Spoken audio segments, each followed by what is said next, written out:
This is the Erasing Shame podcast, Season 3. Honest talk for healthy living, growing, and thriving. Hello, everyone, and welcome back to another episode of Erasing Shame. We are actually here today just between me and DJ here. It's been a few episodes since we've actually had a chance to catch up since you've been busy traveling there, DJ. But yeah, I know we wanted to touch base a little bit today and kind of go through some stuff about shame and faith, which is an exciting topic for both DJ and myself, since we are both Christians, and it's definitely a journey of walking through our faith and uncovering the layers of shame. I know that both DJ and myself were in leadership roles in the church, but DJ, did you want to share a little bit about your journey with that and how that's looked like so far? Sure. Shame. The thing with having a faith, it's not a real easy topic to talk about with anybody and everybody, and so there's an element of shame of that I know I've had times in my life where I've kind of pulled back and not talked about my faith when it was actually the presenting issue. So I think back of a time when I was working as an engineer, and I had some Christian music playing in the background, and someone asks me, "What kind of music is that?" And instead of saying it was Christian music, I said something like, "Oh, it's just folk music." And so I was embarrassed because I was young in my faith, and I was embarrassed to bring up that I was listening to Christian music.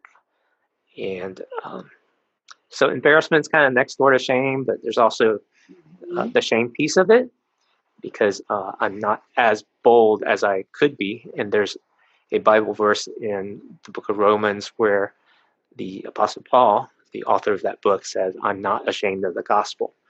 So he was not ashamed to proclaim the truth of what he believed. And I think, well, for one, in a professional setting, I don't want to get tied up into a faith discussion when we're supposed to be working, you know? Mm-hmm.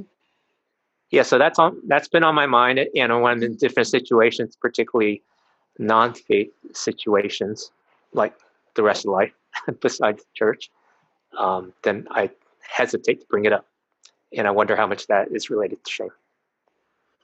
Yeah, I mean, I'm in financial services, and I find that certain topics like faith, politics, even investment strategies, they can be controversial for people, and sometimes people don't really fully know how to engage.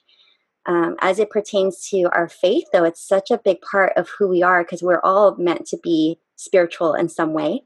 And, you know, different people do have different faiths. So I think it's important for us to also recognize that that's part of our humanity, right? We're body, soul, spirit, mind, everything all in once. So for you, what's helped you in terms of being able to find safe spaces to talk or share, or fully feel like you can embrace that? Well, when it's a spiritual discussion, I'm able to share my perspective. So if the environment is compare notes, like comparative religion, and I've been to conferences where it's that, then I can freely talk about my Christian faith. And then I think the hardest one I have navigating is when I'm in work situations or conference situations where it's just secular. And I don't know, in the shopping mall, in the grocery store, at school, where faith is just not part of the discussion. And so it seems it can feel odd to bring it in when it's not part of the discussion. It's like bringing in existentialism at the football game. It's just not something people are talking about. And actually, with this podcast, we don't bring up faith very much on Erasing Shame, because shame covers so much more than faith. But yet, faith is part of the human condition, like you said. And so I thought it was about time that we address it head on, because it is an important part of our lives. Now, not everybody is of faith. So let's just throw a coin toss. Let's say half the people are of faith and believe it's really important for them. And for half of the other people, they're not so concerned about faith. Faith might be a small part or no part. They've got other things that preoccupy their mind and their thoughts. Yeah, and the crazy thing is, though, whether or not someone believes in God, they have faith in something, right? It's basically having some sort of hope for the future. And so there's a lot of different, conversations about that. But essentially, we don't have control over everything over our lives. There are things that are outside of our control. That's just the human experience. And that's where also a lot of fear and anxiety lives when we don't know what's going to happen in the future. So in terms of our podcast, I feel like even though it's not necessarily a Christian podcast, we do talk a lot about spirituality just because that's where our hope lies. And whatever practice that people do seek, whether it's Christian or Buddhism or whatever other things that works for them, it is kind of accepting that there's something outside of ourselves that we do need to latch on in order to be able to progress and grow forward and have some sort of hope in something larger than ourselves, right? So I think that's one important thing to really distinguish about why it's important to be able to invite that into the conversation of healing and just growth and learning. So, yeah, that's a good thought. It's the image that came to mind is like this is a whole big power source, a battery or a electrical outlet that we're not plugging into when we're trying to go through the challenges of life.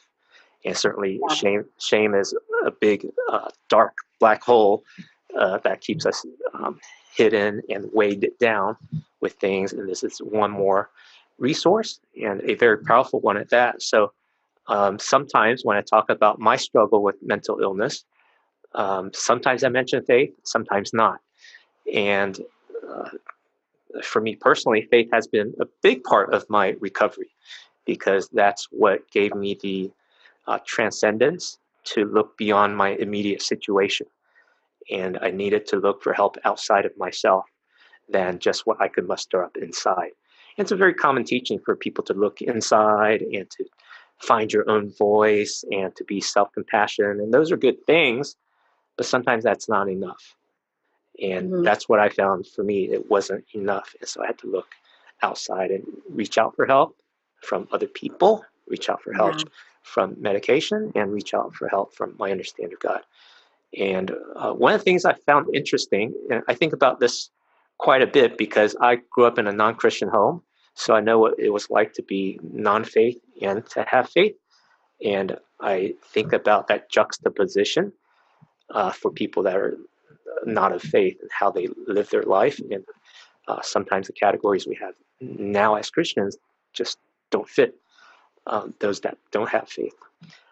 I also didn't grow up in a Christian home, and I would say that it was very confusing. And when I did become a Christian, it was at a place in my life where I hit rock bottom. And I just really appreciate the last episode that Eunice did with postpartum depression, because I think that message applies not just for pregnancy, but for any major life transitions that happen, because it's a lot of changes all at once. And it could be physical, right? Biological, neurochemical changes, geographical.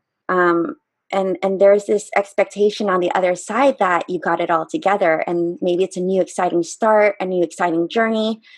And there's a lot of shame in talking about the process of change. And I think the best way for me to explain is the butterfly cocoon experience. That's what I had to go through, of going inward and having that cocooning season before this butterfly season can emerge, right? But when we talk about faith too, that's where I found my source of life on the other side, because I didn't have the support coming from, a family that didn't really have encouraging words to share, but always placed a lot of heavy expectation. And so when you're in the middle of that and there's a lot of help that's needed, I feel like the biggest opportunities for growth in my life happened during the hardest seasons of my life. And, that's just life. It's a beautiful thing that we get to grow, and, it's called growing pains is how I see it. But there's a lot of shame involved in that process. And so what I found comfort in is knowing that when I did learn about God, when this was about 6-7 years ago, that whether or not my family was there, whether or not my friends could handle all of my burdens, that God was there and I could carry my burdens to him. And I always had someone to cry out to, and I always had someone that was for me. So I knew that no matter what, I was not alone, as well as on a deeper level, as Christians, we believe that God is our Father. And I really, when I had my hard time, I recognized that what I was seeking the most was the love of a Heavenly Father, the love of a Father that I never really experienced here in life until I started learning about the words of the Bible, of what it says about, we are his chosen people and we are his sons and daughters, and that I am a princess, right? And so all these things that really teach us about identity, and that's so important. So when it comes to faith, I think that the key thing is recognizing that it gives you a foundation of truth to stand firm on. So no matter how your emotions are, because emotions change, you can have 10, 20 emotions in a given, minute. I remember there's someone from my church that pretty much says you can be, happy, excited, horny, nervous, anxious all in 1 minute. And I'm like, oh my gosh, it's so crazy, but that's just the reality. Our feelings lead us in every which direction. But if there is no foundation of truth or a deeper sense of identity, that's when we can really get lost. So Yeah, faith certainly does give that framework for people. Thinking for people that really struggle through life, particularly with addiction and Alcoholics Anonymous, the first step is recognizing you have a problem. And then the second step is realizing you need a higher power. So even though in the Alcoholics 12-step approach, the higher power is not specifically the God who wrote the Bible and revealed himself ultimately through Jesus Christ, who died and rose again. And if we believe we have this life that's abundant and eternal, believing something that's outside of yourself has helped so many people overcome their addiction. And so there's something to that. And I think we don't have to take that away from people that want to use faith as part of their resource. And and I know there's many, many different kinds of religions out there. The other interesting thing I find is this guy named Abraham. He has single-handedly been the root of 3 major world religions. So the religion of Judaism, the religion of Islam and the Muslims, and Christians and Christianity all trace their roots to Father Abraham. And so there's something about that guy that has really changed the course of human history. And so I can't just dismiss that because I want to hold on to naturalism in science. So yeah, and even the word history, right? His story predates according to the history of Jesus Christ, and so I guess for me, there's something to be said about that, right? I guess the other aspect of faith, though, that can make it a little difficult is because there is an expectation, and this is where there can be a lot of division or controversy depending on how you perceive the Bible. And this is where sometimes there's division in churches, right? But I think instead of focusing so much on the things that can divide us, this you should be, right? The expectation approach, it's more so taking the humanness from it and allowing people to self-discover where their journey is with God and being able to identify that for themselves. And I think this is where, for me, being in leadership development and coaching has taught me a lot about learning how to work with people in terms of better helping empower people, as well as communicate things in a way that can help them discover, as opposed to just telling people how to feel or be or to do, right? To dictate their life, because nobody wants to be told what to do. That's like a parent. And so as adults, we definitely don't want to be told what to do. And I think if we kind of talk a little bit more about training people how to be more present, to be better listeners, to be better about engaging in conversations so that people can feel acknowledged and heard, at the same time allowing people to self-discover, because it is different when you talk about your faith on a one-on-one conversation versus someone listening to a podcast or listening to a sermon, someone, on the top of the pulpit. There's a different sort of interaction and engagement that we just need to be conscious of. So I think that's one difference that doesn't get distinguished, but can be sometimes very detrimental in terms of relationships if we're not aware of that. Yes, very much so.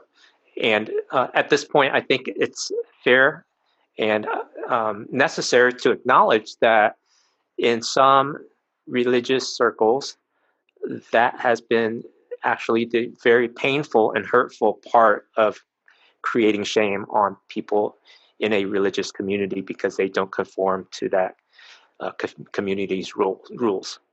And so there are religious circles and communities that are known for being very judgmental. And there's some that protests on every little thing. Now, I went to seminary. So I went to a place called Dallas Theological Seminary from 91 to 95. So I've had that theological training. But when I'm on a plane, so I travel quite a bit for work. I'm actually in the midst of 5 weeks of conferences that I'm going to, one a week. And it's not the first conversation I bring up. But if it's something about the human condition in this podcast, it's very much a conversation starter.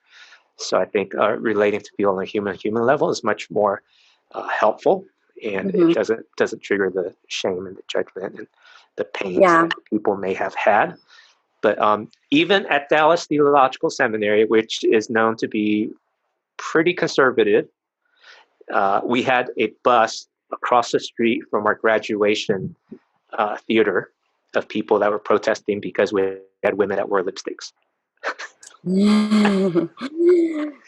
So there's some weird people out there when it comes to faith, and they have hurt people, whether it's their lifestyle choices or, I don't know, how they wear their hair or wear pants or whatever shenanigans that people protest. Yeah, and because, I love travel. I think I've been to almost 25 countries at this point. And the way that I think is helpful is when you travel, you have such an openness to take in culture and learn about the people and ways of life. And it comes from a place of less judgment. So if we treat people in the same way as, we're just here to learn and support people where they're at and just come in open-minded, it's okay. It can create safe space for them to talk about it because we're just here to learn about them and what's helped them or just their experiences. And then just take from it whatever serves you, and whatever it doesn't need to be imposed on you. It's just an exchange of our human experiences.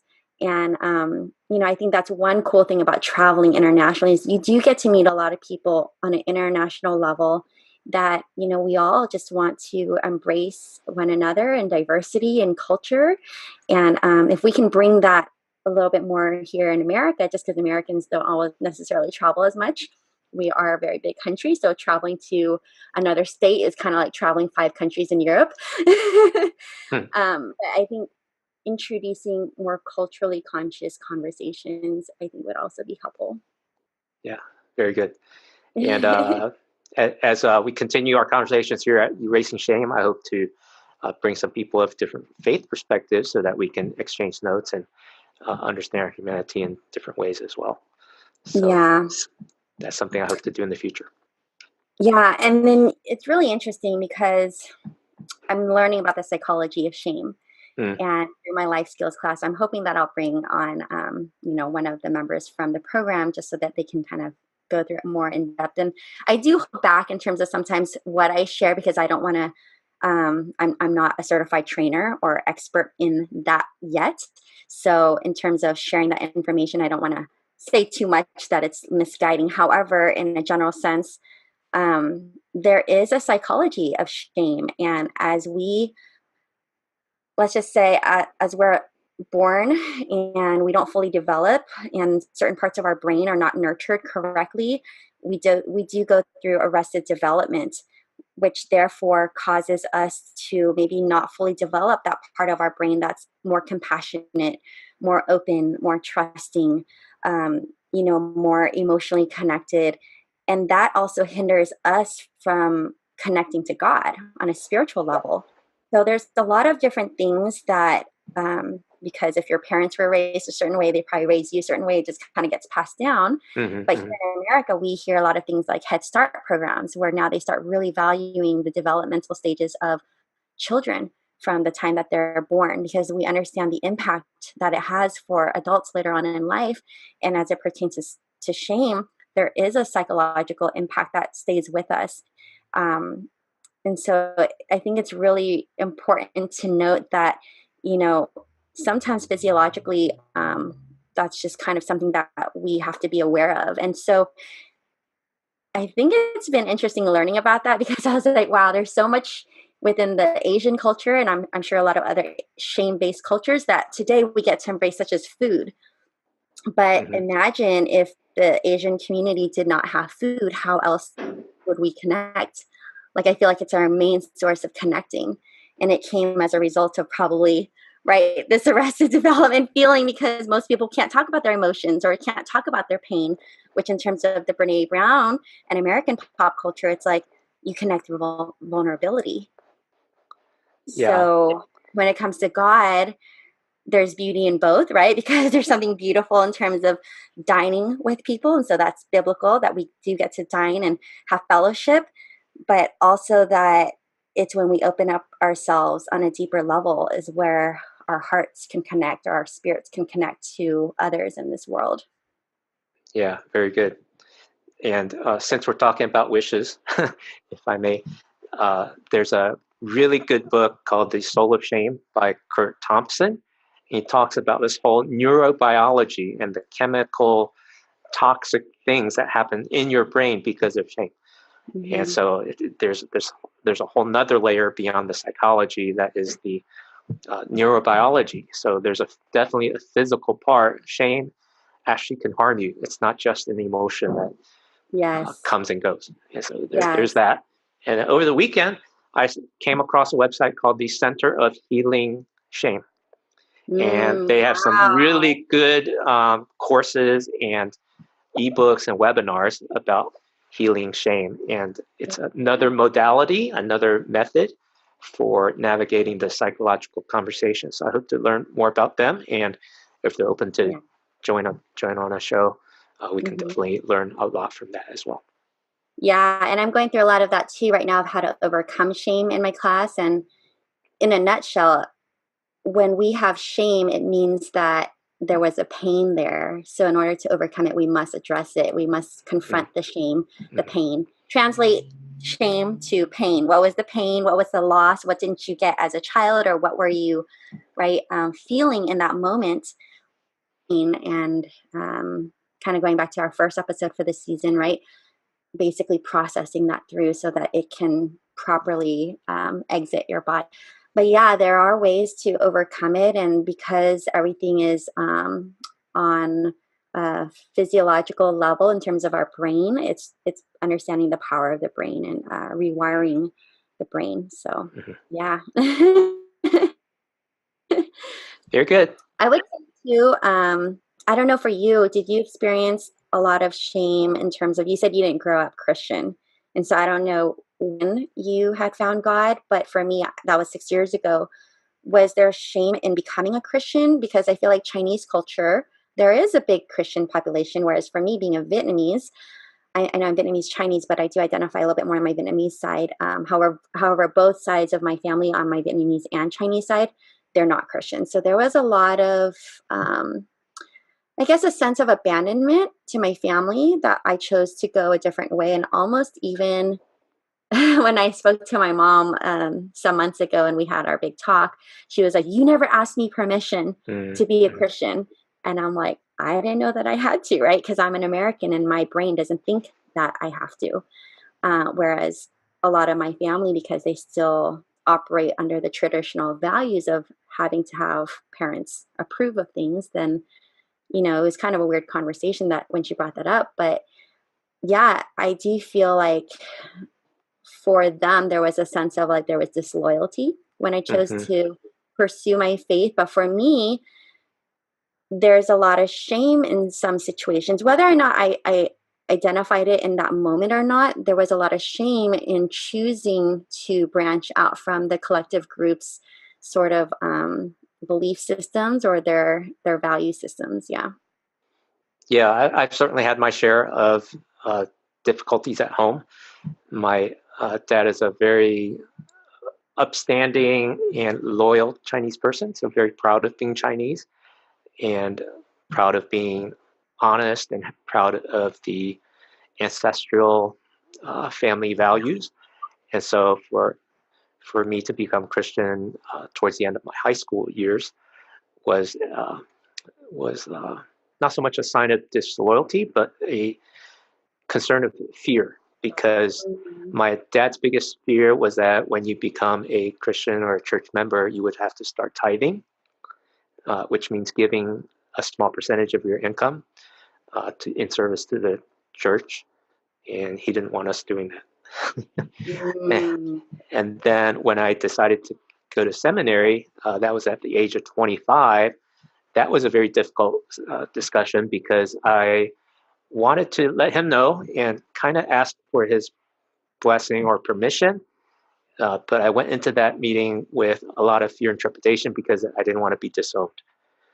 And those were kind of the feelings I had just growing up in the environment, that anytime you go away from the family values and understandings of life and of things, that something bad could really happen in the family dynamic. And so for some people, it really does become a painful thing. So there's a new book that's coming out by Russell Jung and some other colleagues that talks about the faith of Chinese Americans. And the statistic is 52% of Chinese Americans are not of faith. And how they make meaning out of life and how they find their identity is in their family. So for the Chinese people, there's a lot of them that just really respect their family line, and that's how they guide their way through life. So in one sense, that becomes their religion. Yeah, and that's part of Arrested Development is enmeshment. Basically, your identity is intertwined with the family. And for me, that was a season of recognizing my enmeshment and breaking free of my family's identity, as well as my career identity, as well as perfection, as well as a lot of different things that I've come in tune to for myself. But going back to breaking free of our family's sort of values and even faith, it comes back to when I mentioned in a previous episode, but Erik Erikson's theory of when we're up to 18 months of age, and that's the age when a toddler starts to have self-exploration and they start to depart from their parent, right? Whoever the caregiver is, that's when shame begins in a child. That's when the first experiences of shame begin. And that's kind of the emotional progression of that. But if we think of it on a collective sense of, it's kind of like if we don't do everything that the group norm has taught us to do in our collectivist culture, our homogenous culture, then when we branch out from that, there is that same essence of shame. So I definitely have felt that in terms of my career choice, in terms of my beliefs, in terms of my faith. But for us being Americans and knowing that we do have that freedom and that choice, I know that I get to pretty much break that generational boundary that our families have set, so that in the future, my children will be able to hopefully have a little bit more freedom. Right? I know there's an aspect of, we kind of do carry a lot of our parents' tendencies, but having first the awareness, and like I said previously, the work that we get to do in creating a more nurturing, open, free environment for our children, that they will be able to step into a greater level of freedom with that. So it'll be beautiful. Yeah, and my greatest hope for people that do have different faith convictions, that faith needs to make that person a better person. And so there are some weird religions out there that are not helpful to people. So I would fight for those and try to lead them to a better path. But for those that just have different religions, but it works for them. That I can be respectful of that. I'll close with a lighter story, since we're on such a heavy topic. So, you ever watch that TV show Fresh Off the Boat? Oh yeah.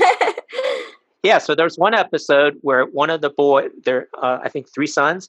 One of the boys started going to Sunday school and church, and the mom was very concerned because it disrupted their sacred Sunday Costco shopping trips. Oh, okay.